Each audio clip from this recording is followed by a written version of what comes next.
بسم الله الرحمن الرحيم. والحمد لله رب العالمين، والصلاة والسلام على أشرف الأنبياء والمرسلين محمد وعلى آله الطيبين الطاهرين.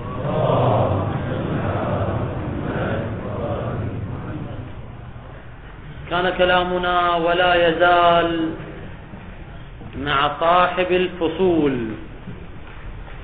حيث إن صاحب الفصول قال نستطيع أن نختار الشق الثاني ونقول المراد هو مصداق الشيء، ومع ذلك لا يرد علينا إشكال المحقق الشريف الذي هو انقلاب القضية الممكنة إلى قضية ضرورية، لأننا نجيب، هذا كلام صاحب الفصول، لأننا نجيب ونقول القضية إن كانت مقيدة بقيد ممكن فالقضية تبقى على إمكانها.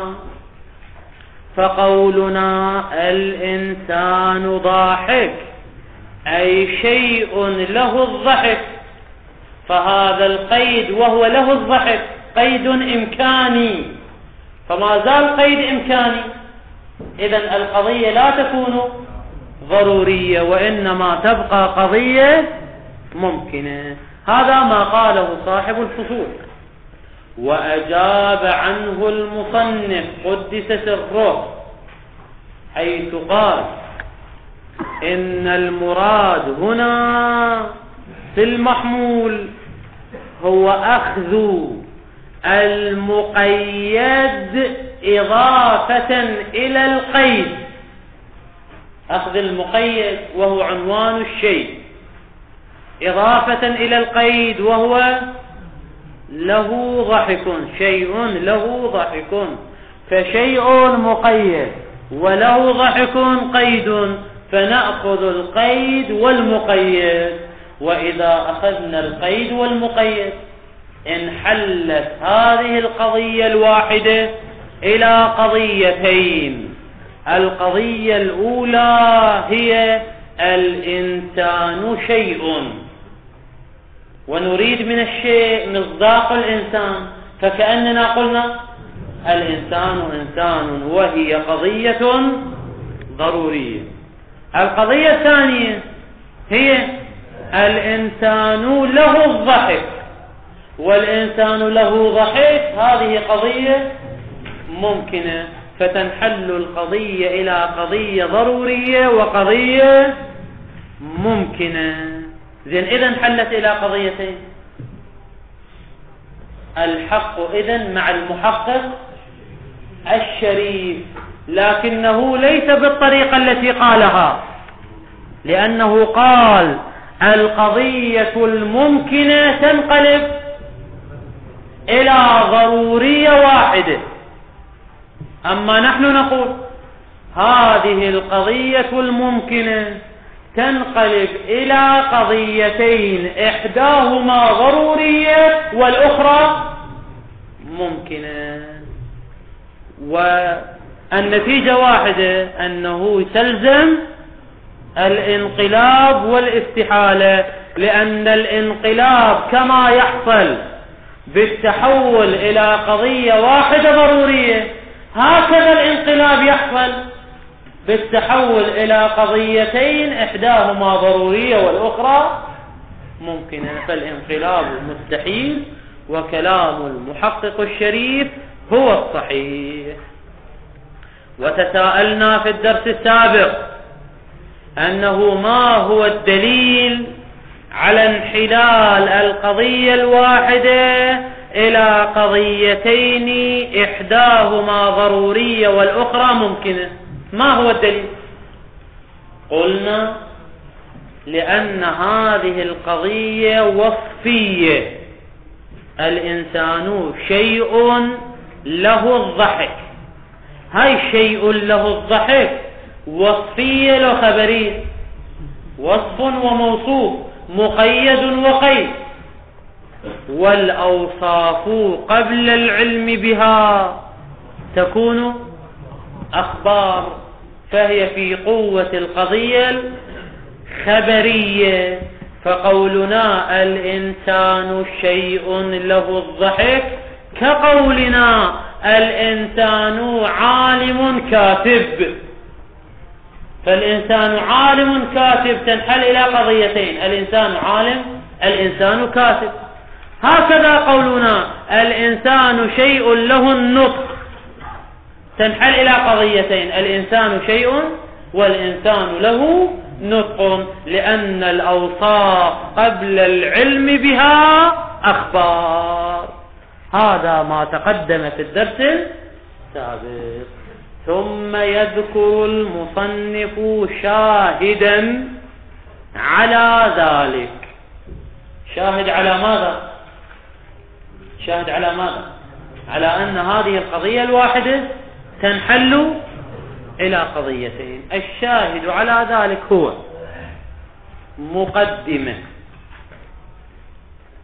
درسنا في علم المنطق عقد الوضع وعقد الحمل.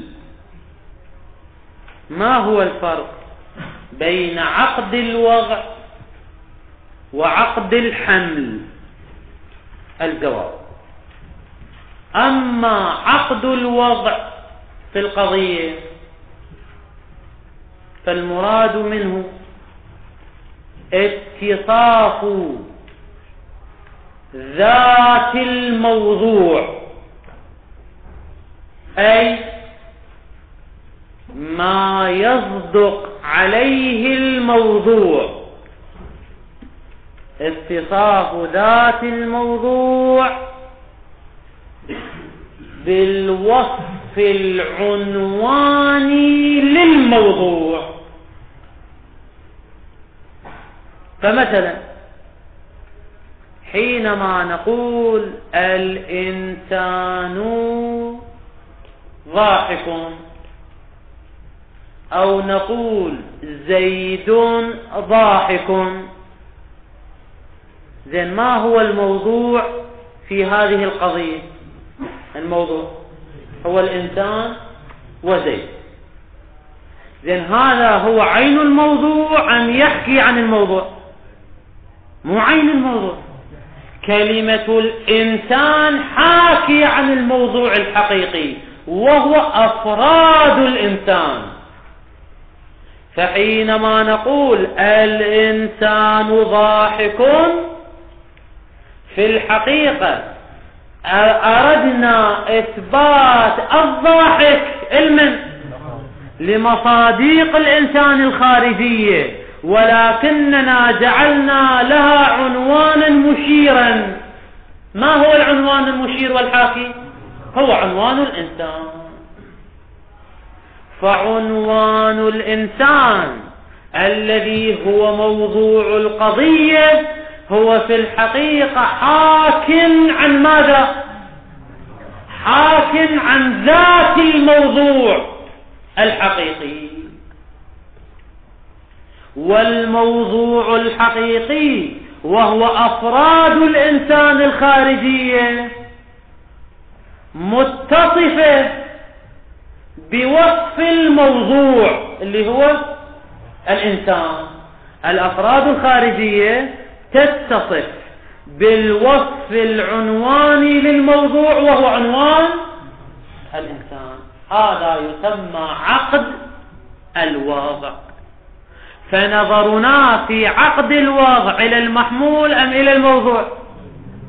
إلى الموضوع. فنقول هذا الوصف العنواني الذي هو الإنسان هو صادق على الموضوع الحقيقي وهو أفراد الإنسان. وأفراد الإنسان التي هي ذات الموضوع متصفة بمن؟ متصفة بالوصف العنواني للموضوع وهو الإنسان. هذا يسمى عقد الوضع. زين، في المثال الثاني زيد ضاحك، ما هو عقد الوضع؟ هو الموضوع ما هو؟ زيد، لفظ زيد. زين، لفظ زيد هو الموضوع الحقيقي؟ يعني لفظ زيد هو الضاحك؟ لو لا، الوجود الخارجي لزيد هو الضاحك. إذن ذات الموضوع الحقيقي هو المصداق الخارجي لزيد، وهذا المصداق الخارجي لزيد يتصف بعنوان. ما هو العنوان؟ لا، هو عنوان زيد، يتصف بعنوان الموضوع. فعقد الوضع معناه، أعيد لك هاي العبارة، عقد الوضع معناه اتصاف ذات الموضوع، يعني الموضوع الحقيقي، بالوصف العنواني للموضوع في القضية، لأن الوصف العنواني للموضوع في القضية هو حاكم عن ذات الموضوع الحقيقي. هذا يسمى بعقد الوضع.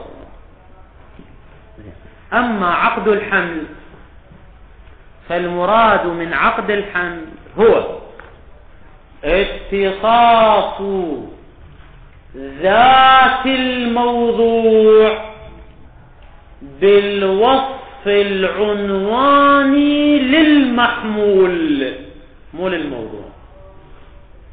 فمثلا قولنا الإنسان ضاحك، ما هو عقد الحمل؟ عقد الحمل نقول اتصاف ذات الموضوع، اللي هو شنو ذات الموضوع؟ مصاديق الإنسان، مو الإنسان.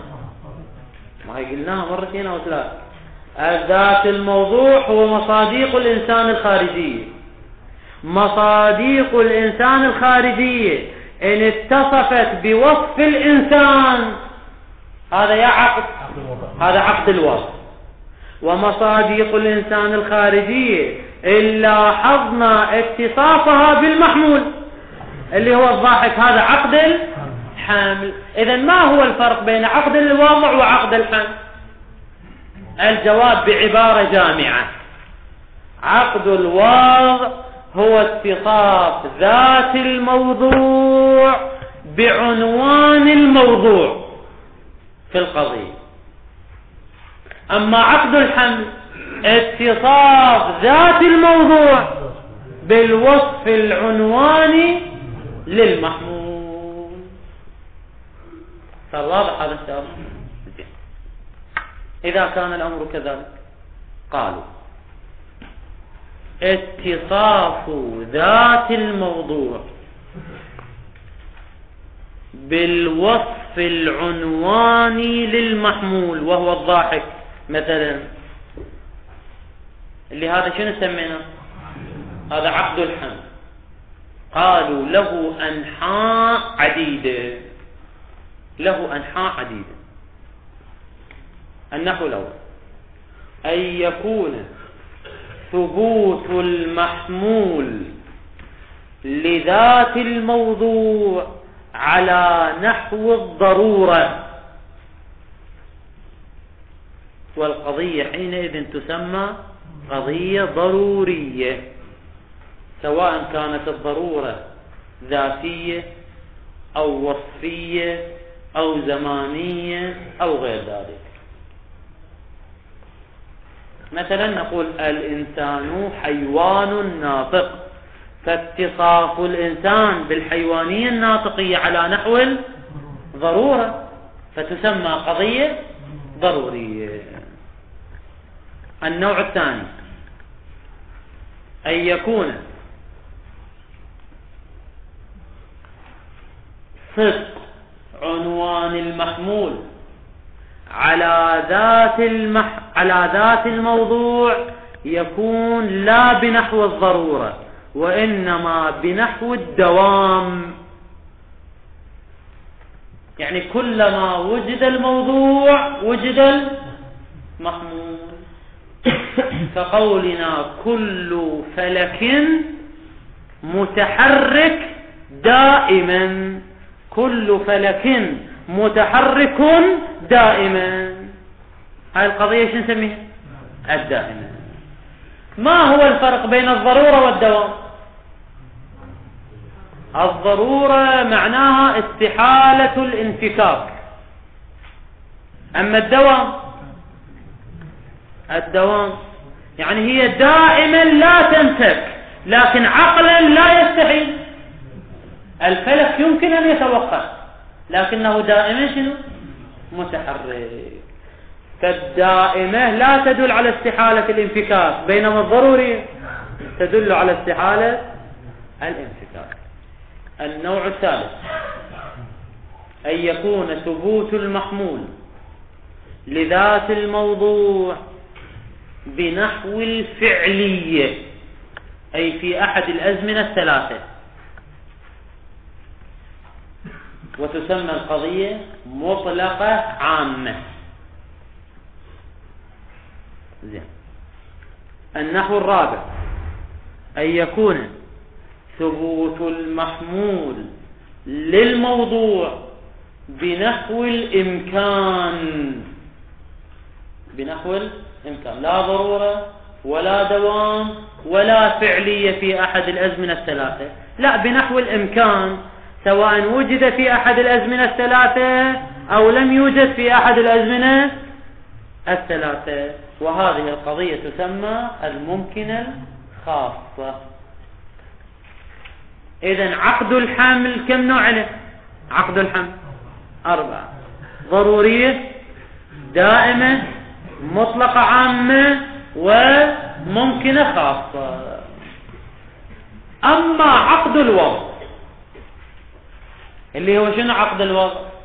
اتصاف ذات الموضوع بالوصف العنواني للموضوع، فقد اختلفوا فيه على قولين. القول الأول ما ذهب إليه الشيخ الرئيس ابن سينا، حيث قال هو على نحو الفعلية. يعني شنو على نحو الفعلية؟ يعني الاتصاف لابد أن يكون في أحد الأزمنة الثلاثة، إما في الماضي أو الحاضر أو المستقبل. ولذلك عقد الوضع ايش راح يصير؟ راح يصير من نوع؟ من النوع الثالث، القسم الثالث، وهو المطلق العام. أما الفارابي وهو المعلم الثاني فقال لا، عقد الوضع هو على نحو الإمكان، فعقد الوضع يكون ليس قضية ضرورية ولا دائمة ولا شنو مطلقة عامة، وإنما هو ممكنة. لكن هل هي ممكنة عامة لو ممكنة خاصة؟ هو قال ممكنة عامة. والفرق بين الإمكان العام والإمكان الخاص هو أن الإمكان العام أعم، يشمل الضرورة ويشمل الإمكان الخاص، كما درستم في المنطق وفي بداية الحكمة. الإمكان العام يعني يشمل ما هو واجب، لذلك نستطيع أن نقول الله سبحانه وتعالى ممكن بالإمكان العام وإن كان هو واجب الوجود. لكن الإنسان اللي هو ممكن بالإمكان الخاص ليس واجبا ولا محالا، لا نستطيع أن نقول ممكن بالإمكان العام، بل هو ممكن بالإمكان الخاص. فالإمكان الخاص ما يقابل الضرورة والاستحالة، أما الإمكان العام ما يقابل الاستحالة فيشمل الضرورة والإمكان الخاص كما ثبت في محله. إذن الفارابي يرى أن عقد الوضع هو من باب الممكن العام. سؤال: أين تظهر الثمرة بين ما قاله ابن سينا وما قاله الفارابي؟ أين تظهر الثمرة؟ الثمرة تظهر فيما لو قلنا مثلا، جبنا مثال، قلنا كل أبيض هو كذا، كل أبيض هو كذا، فهنا الموضوع هو الأبيض. زين هنا يا الأبيض الذي ثبتت له الكذائية، ثبت له المحمول بعد ذلك، يا أبيض. ابن سينا شو يقول؟ يقول الأبيض الذي له مصداق موجود إما في الماضي أو الحاضر أو المستقبل، أما لو لم يكن له أي مصداق فيتصف بكذا أو لا يتصف؟ لا يتصف. أما على رأي الفارابي أنه يكفي لاتصاف الأبيض بوصف الكذائية، يكفي فيه كونه ممكن الوجود، سواء وجد له مصداق في الماضي أو الحاضر أو المستقبل أو لا يوجد له مصداق، ما زال هو ممكن. فماذا يتصف؟ يتصف بالوصف العنواني. إذا تتذكرون مثلا جبل الياقوت اللي درسناه بالمنظر، جبل الياقوت ممكن لو مو ممكن؟ ممكن، لكن موجود ما إله لا مصداق لا في الماضي ولا في الحاضر ولا في المستقبل. حينما نقول جبل الياقوت كذا وكذا، هنا عقد الوضع يكون صحيحا على رأي الفارابي لأنه ممكن، وليس صحيحا على رأي ابن سينا. زين، هذه كلها مقدمة مطولة. طبعا بعض الأخوة يقول قاعد نطول، لكن هي المشكلة أن عبارات الكفاية هي تتوقف على هذه التوضيحات. إذا اتضحت هذه المقدمة، قال صاحب الكفاية: كما أن عقد الوضع ينحل إلى قضية، هكذا عقد الحمل ينحل إلى قضية. هكذا قال الأصل، لكن جرد نعرف عقد الوضع ونعرف عقد الحمل ثم نبين كيفية الانحلال. أما عقد الوضع كيف ينحل إلى قضية؟ حينما نقول الإنسان ضاحك، كيف ينحل إلى قضية؟ كيف ينحل إلى قضية؟ نجي إلى كلمة إنسان، قلنا ننظر إلى ذات الموضوع وهو المصداق الخارجي. هذا المصداق الخارجي يتصف بمن؟ بالإنسانية، فنقول هذا المصداق إنسان. فقولنا كلمة الإنسان ضاحك، كلمة الإنسان انحلت إلى قضية وهي هذه المصادق الخارجية إنسان، وهذه المصادق الخارجية التي يصدق عليها أنها إنسان ثبت لها الضحك. إذن الموضوع انحل في الحقيقة إلى قضية. هكذا عقد الحمل وهو ثبوت كلمة الضاحك، فإن كلمة الضاحك أيضا تنحل إلى قضية. فنقول المراد من الضاحك هو شيء ثبت له الضحك، والنتيجة هذا شاهد على أن القضية الواحدة تنحل إلى قضيتين، إحداهما ضرورية والأخرى ممكنة، كما بينا في ردنا على صاحب الفصول. واضح هذا المطلب إن شاء الله؟ قال: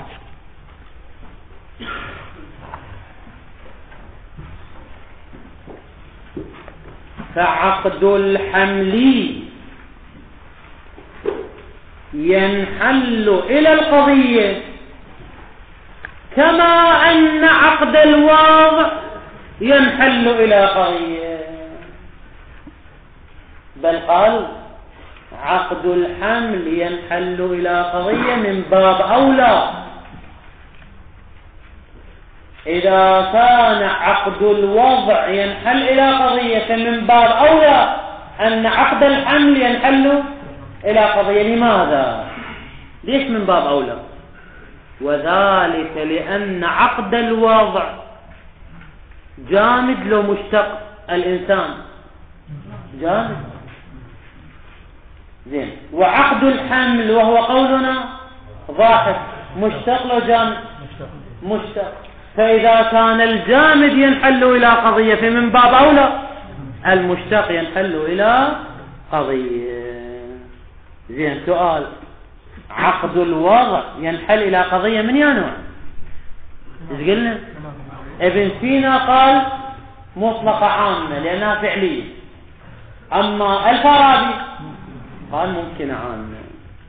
كما أن عقد الوضع ينحل إلى قضية، زين يا قضية هاي مختلف فيه، إلى قضية مطلقة عامة عند الشيخ وهو ابن سينا، وإلى قضية ممكنة عامة عند الفارابي.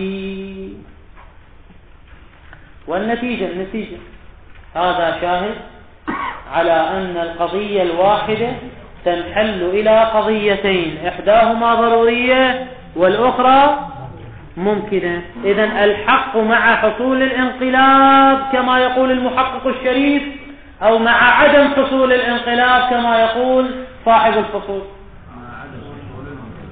الحق مع حصول الانقلاب، لكن مو حصول الانقلاب إلى قضية واحدة، حصول الانقلاب إلى قضيتين. فكلام صاحب الفصول ليس صحيحا. فتأمل، لعله إشارة إلى أن عقد الوضع وعقد الحمل وإن كان ينحل إلى قضية، والقضية الواحدة تنحل إلى قضيتين صحيح، ولكنها تنحل إلى قضيتين ممكنتين، وليس كما يقول الشيخ أنها تنحل إلى قضية ضرورية وقضية ممكنة، بل تنحل القضية الممكنة الواحدة إلى قضيتين ممكنتين. فيلزم الانقلاب أو لا يلزم الانقلاب؟ لا يلزم الانقلاب. قضية ممكنة تتحول إلى قضيتين ممكنتين. لذلك قال فتح. هذا ما ذكره المشكين، ولكن غير المشكين قالوا لا، المراد من فتأمل أن هذه القضية الواحدة وإن كانت تنحل إلى قضيتين، لكنها تنحل إلى قضية تامة وقضية ناقصة، وليس قضيتين تامتين. لأن قولنا ضاحك ينحل إلى ماذا؟ شيء له الضحك وشيء له الضحك، قضية تامة لو ناقصة، جملة وصفية، جملة ناقصة لا يصح السكوت عليها. زين.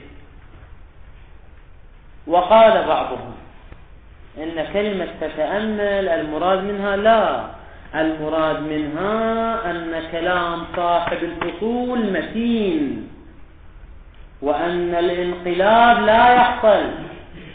لماذا؟ لأن هذه القضية وإن انحلت إلى قضيتين إحداهما ضرورية والأخرى ممكنة، لكن النتيجة تتبع أخذت المقدمتين، فانحلت في الحقيقة إلى قضية ممكنة فلم يحصل الانقلاب. هذه ثلاثة تفاسير لقوله فتأمل. لكنه المصنف في كلامه مع صاحب الفصول يمر بأربع مراحل. المرحلة الأولى قال صاحب الفصول نختار الشق الأول ونجيب عنه اللي هو شنو الشق الأول؟ أن مفهوم الشيء ونجيب عنه. شلون أجاب صاحب الفصول؟ وما نسينا قال المعنى المنطقي يختلف عن المعنى اللغوي. وفي هذه المرحلة رضينا بكلام صاحب الفصول أو لم نرضى؟ لم نرضى. قلنا ما استعمله المناطق هو عين المعنى اللغوي. ثم في المرحلة الثانية قال صاحب الفصول نختار الشق الثاني وهو المصداق، ولا يرد علينا إشكال الانقلاب. لماذا؟ قال لأن القيد إمكاني، والمقيد بالقيد الإمكاني يكون قضية ممكنة. رضينا ذلك أو لم نرضى ذلك؟ لم نرضى ذلك. نحن أجبنا عن صاحب الفصول قلنا القضية هنا تنحل إلى قضيتين، إحداهما ضرورية والأخرى ممكنة، فيلزم الانقلاب، وليس كما تقول يا صاحب الفصول لا يلزم الانقلاب. هي مرحلة الثانية. لحد الآن احنا أتمنى المرحلة الثانية. الآن المرحلة الثالثة لصاحب الفصول. المرحلة الأولى اختيار الشق الأول والجواب، المرحلة الثانية اختيار الشق الثاني والجواب، المرحلة الثالثة يقول فيها صاحب الفصول جوابنا عن إشكال الانقلاب الذي هو عند اختيارنا للشق الثاني. قلنا نجيب عن الانقلاب بكذا وكذا. يقول صاحب الفصول جوابنا عن الانقلاب فيه نظر. يعني شنو فيه نظر؟ يعني أن الحق مع من؟ مع المحقق الشريف. أي يلزم الانقلاب أو لا يلزم؟ يلزم. صاحب الفصول في المرحلة الثانية قال نختار الشق الثاني ولا يلزم الانقلاب. الآن يتراجع يقول لا، الدليل الذي ذكرناه لعدم لزوم الانقلاب فيه نظر. يعني إذا اخترنا الشق الثاني يلزم الانقلاب، والحق يكون مع المحقق الشريف. وفي هذه الفقرة نتعرض إلى أمرين. الأمر الأول ما فهمه المصنف من هذه العبارة، الأمر الثاني جواب المصنف عن هذه العبارة. أما الأمر الأول فهم المصنف قدس سره من عبارة صاحب الفصول أنه يريد أن يقول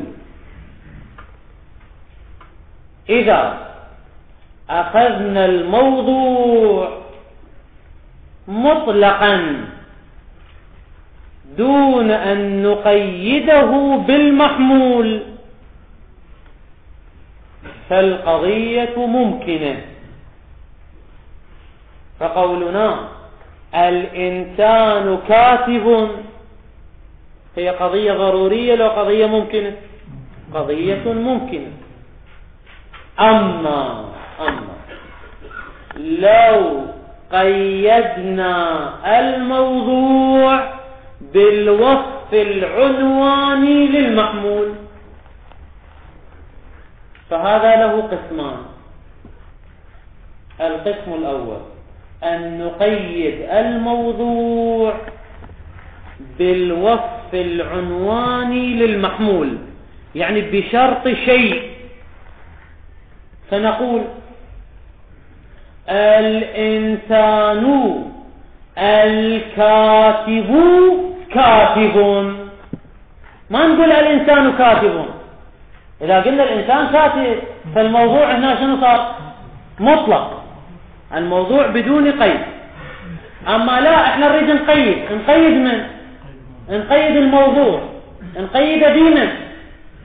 بالوصف العنواني للمحمول، فنقول الإنسان الكاتب، هذا الموضوع، خبره كاتب.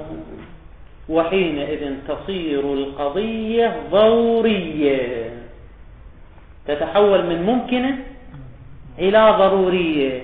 طبعا الإيجاب ضروري لو السلب ضروري. الإيجاب ضروري، إيجابها ضروري. الإنسان الكاتب يثبت له أنه كاتب بالضرورة، فتتحول القضية الممكنة إلى قضية ضرورية ببركة ماذا؟ أننا قيدنا الموضوع بالوصف العنواني للمحمول. هذا النوع الأول للتقييد. النوع الثاني أن نقيد الموضوع بعدم المحمول. يعني شو نقول؟ الإنسان اللا كاتب، أو الإنسان بشرط عدم الكتابة. هو شنو؟ هو كاتب أو ليس كاتبا؟ ليس كاتبا. الإنسان بشرط عدم الكتابة هو ليس كاتبا. القضية ممكنة لو ضرورية؟ القضية ضرورية، لكن ضرورية السلب لو ضرورية الإيجاب؟ ضرورة السلب. والنتيجة فهم المصنف من صاحب الفصول أننا إذا أخذنا الموضوع مطلقا فلا يلزم الانقلاب، لأن القضية تبقى ممكنة. أما إذا قيدنا الموضوع بالوصف العنواني للمحمول بشرط شيء، أو قيدنا الموضوع بعدم الوصف العنواني للمحمول أي بشرط لا، فالقضية ستكون شنو؟ ضرورة الإيجاب أو ضرورة السلب.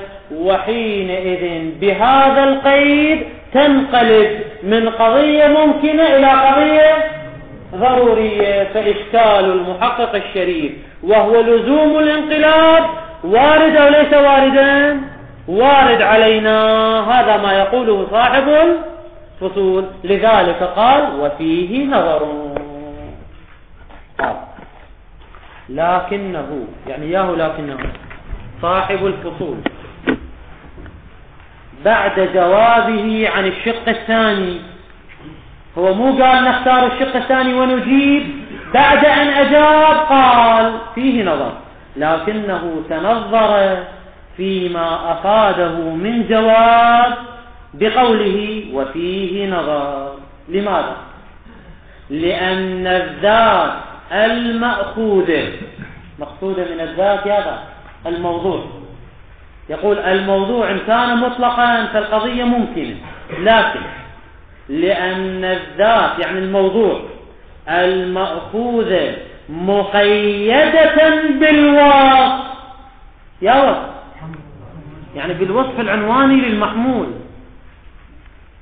هسه مقيدة بقوة أو فعلا، هذا لا فرق.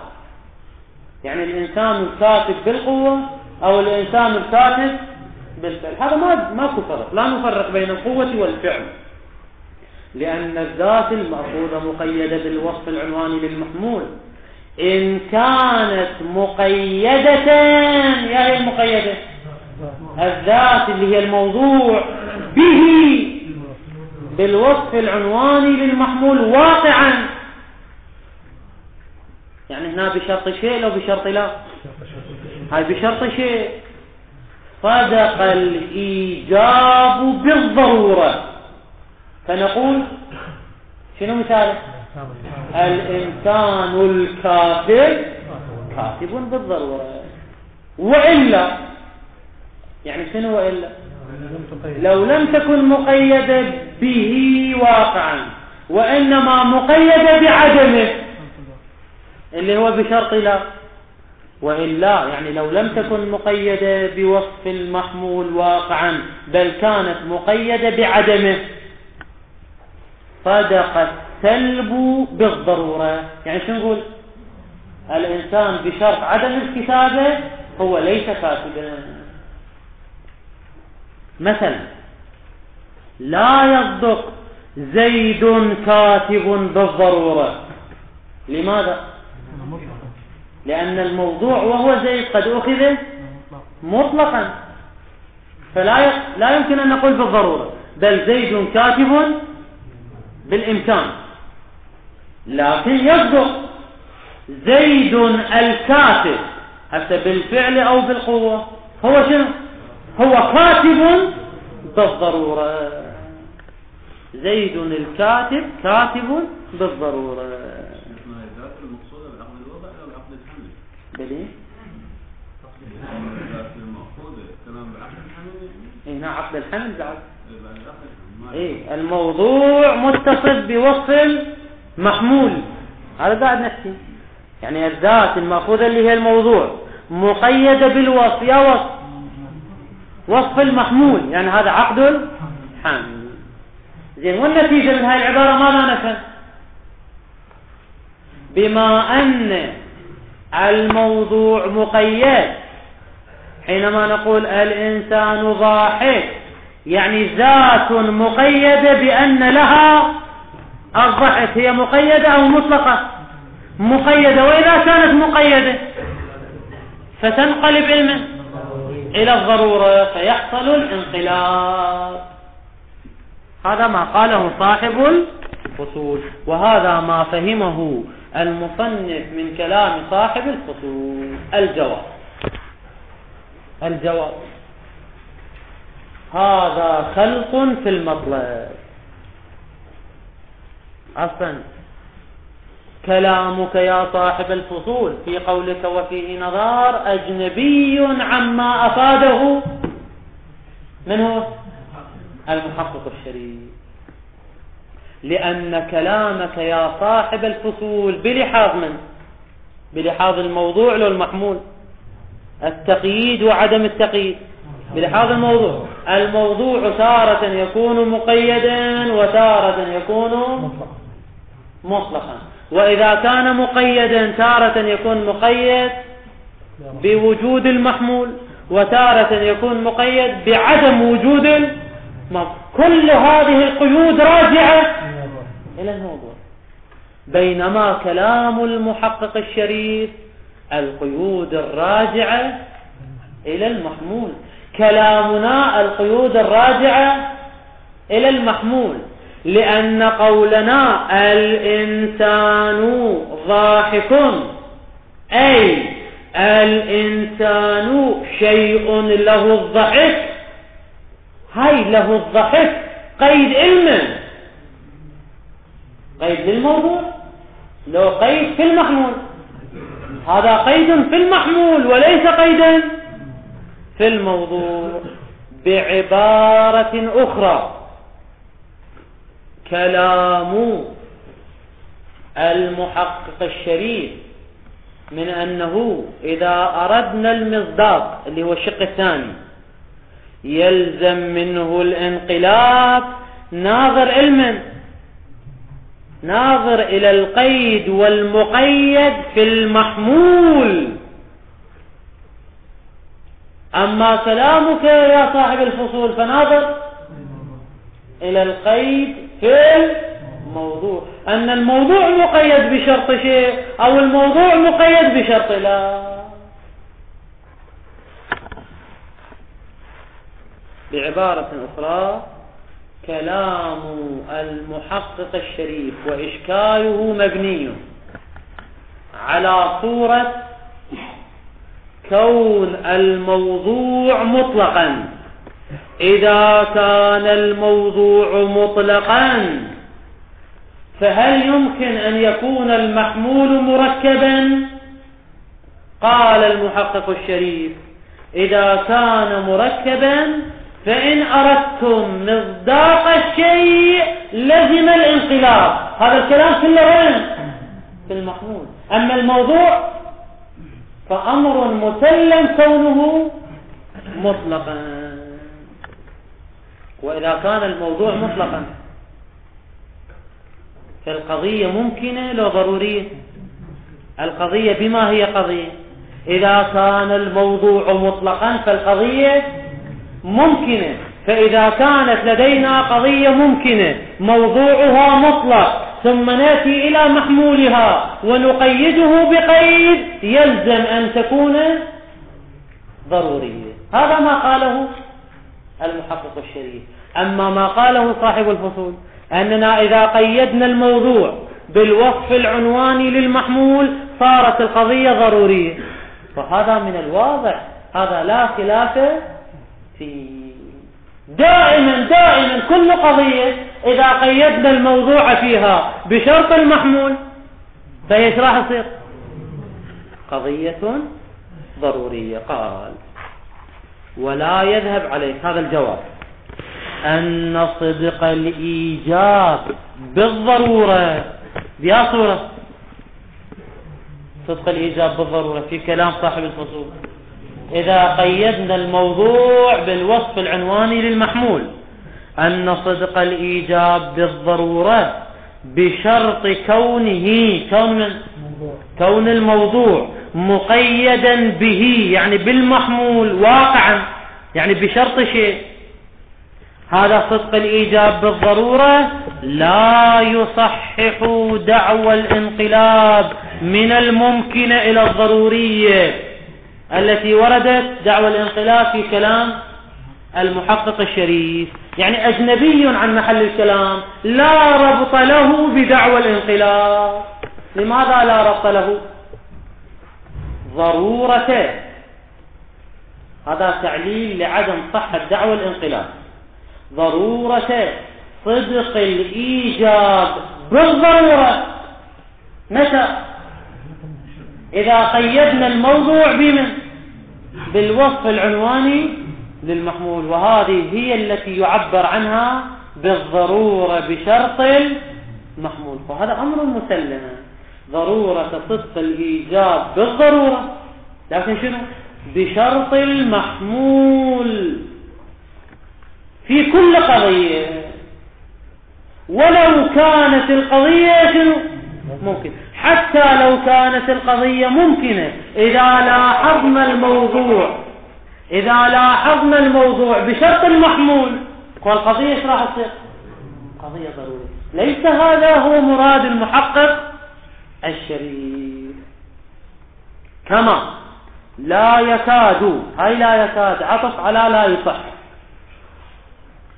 صدق الإيجاب بالضرورة لا يصحح دعوى الانقلاب، كذلك لا يكاد يضر بها، يعني يضر بمن؟ بكون القضية ممكنة. صدق السلب كذلك، يعني شنو كذلك؟ يعني بالضرورة لكن بشرط المحمول أو بشرط عدم المحمول، بشرط عدم كون الموضوع مقيدا به، يعني بالمحمول واقعا. هذا لا يتنافى مع كون القضية ممكنة. مع كونها ممكنة إذا قيدنا الموضوع بعدم المحمول صارت ضرورية، لكن ضرورية من يانا بسلب المحمول، لضرورة السلب بهذا الشرط. يا شرط عدم كونه مقيدا بالمحمول أو مقيد بعدم المحمول. وذلك هذا مطلب شرحناه قبل شوية، بس أشرح سريعا أطبقه. ولذلك قالوا القضايا من حيث الجهة تنقسم إلى قضية ضرورية وإلى قضية دائمة وإلى قضية مطلقة عامة وإلى قضية ممكنة خاصة اللي شرحناها قبل شوية. بلحاظ من هاي الأقسام، بلحاظ الجهة. أما المادة فهي ممكنة، يعني إذا كانت مادة القضية هي الإمكان فتارة نوجهها بجهة الإيجاب، وتارة نوجهها بجهة الديمومة، وتارة نوجهها بالفعلية، وتارة نوجهها بمن. فالاختلاف بين الإيجاب والدوام وهاي الأقسام الأربعة بلحاظ من؟ بلحاظ الجهة أو بلحاظ المادة. درسنا بالمنطق شنو الفرق بين المادة والجهة. المادة هي النسبة الواقعية بين الموضوع والمحمول، أما الجهة ما يذكر في الكلام وفي القضية. هذه الأقسام الأربعة بلحاظ الجهة. أما ما ذكره صاحب الفصول اللي هو بشرط الموضوع لو بشرط المحمول، هاي بشرط الموضوع وبشرط المحمول راح تصير ضرورية بشرط الموضوع من لحاظ الجهة، وإن كانت بلحاظ المادة ممكنة، وضرورية بسلب الموضوع بسلب المحمول أيضا شنو؟ هاي كجهة، لكن واقعا هي شنو؟ ممكنة، ولا تنافي حينئذ بين كون المادة هي الإمكان وبين الضرورة بشرط الموضوع والضرورة بشرط المحمول. هذا لا يؤدي إلى الانقلاب، إنما كلامنا في ماذا؟ في المحمول. المحمول بما هو، مو بلحاظ ثبوته للموضوع كمادة. المحمول بعد الفراغ عن ثبوته للموضوع بنحو الإمكان، هل يمكن أن يكون مركبا أو لا؟ وإذا كان مركبا يلزم الانقلاب أو لا يلزم الانقلاب؟ هذا بحث كلامنا، لا أن ثبوت المحمول للموضوع هل هو بنحو الإمكان لو بنحو الضرورة كما توهم صاحب الفصول.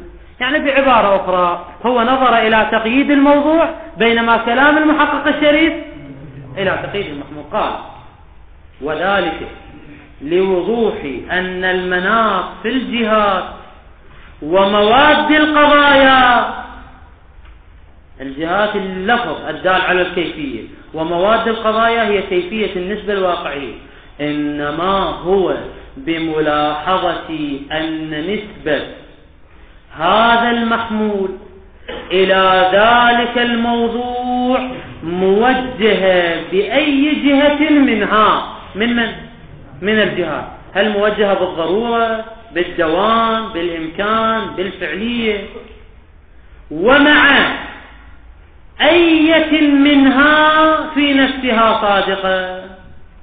يعني نسبة المحمول للموضوع صادقة مع أي جهة من الجهات. مثلا حينما نقول الإنسان كاتب بالإمكان، الجهة ما هي؟ الإمكان. لأن هذا صادق مع الواقع لو ما صادق مع الواقع؟ صادق مع الواقع، لأن المادة بين الإنسان والكتابة هي الإمكان. ولكن إذا قلت الإنسان كاتب بالضرورة، هاي مخالفة. لذلك يقول نرى مع أية، يعني مع أي جهة من الجهات تكون هذه القضية الموجهة في نفسها صادقة، لا بملاحظة ثبوتها له واقعا أو عدم ثبوتها له واقعا كذلك. يعني لا بملاحظة شرط المحمول أو شرط عدم المحمول الذي ذكره صاحب الفصول، لا، نحن ننظر إلى صدق الجهة بلحاظ المادة واقعا. يا مادة أن نلحظ القضية في نفسها بدون شرط المحمول ولا شرط عدم المحمول كما قاله صاحب الفصول. فكلامنا عن الموضوع المطلق لو الموضوع المقيد، عن الموضوع المطلق وليس الموضوع المقيد. لذلك قال لا بملاحظة ثبوت النسبة للقضية واقعا. طبعا المفروض يذكر الضمير، لا بملاحظة ثبوته يعني ثبوت المحمول له يعني للموضوع واقعا، أو عدم ثبوت المحمول للموضوع واقعا. هاي راح تصير قضية بشرط المحمول. وإذا كانت قضية بشرط المحمول فهي يمكن أن تكون ممكنة لو دائما راح تصير ضروري، راح تصير دائما ضرورية. وإلا يعني شنو؟ لو لاحظنا شرط المحمول وجودا أو عدما كانت الجهة منحصرة بالضرورة، لأن دائما المقيد بالمحمول هو صادق بالضرورة. القضية بشرط المحمول ايش راح تصير؟ ضرورية دائما، ولا يمكن أن تكون دائمة ولا ممكنة ولا غيرها من الجهات الأخرى. لماذا؟ ضرورته. صيرورة الإيجاب أو السلب بلحاظ الثبوت وعدمه. بلحاظ الثبوت شنو قصده؟ اشتراط الموضوع بمن؟ بالمحمول. وعدمه يعني اشتراط الموضوع بعدم المحمول. فايش راح يصير؟ راح يصير الإيجاب أو السلب يكون ضروريا لأنها ضرورة بشرط المحمول، ويكون من باب الضرورة بشرط المحمول، ولا يمكن أن نوجهه بأي جهة أخرى. وبالجملة الدعوة هي انقلاب مادة الإمكان بالضرورة، يعني مادة الإمكان تتحول إلى الضرورة فيما ليست مادته واقعا وفي نفسه وبلا شر غير الإمكان. يعني من كانت مادته واقعا هي الإمكان سينقلب إلى ضرورة، وليس ما كان مادته بشرط محمول التي هي ضرورية. حينئذ ستنقلب الضرورة إلى ضرورة، ليس الإمكان إلى ضرورة. إذن كلامك يا صاحب الفصول أجنبي عن محل كلامنا. والحمد لله رب العالمين، وصلى الله على محمد وآله الطاهرين.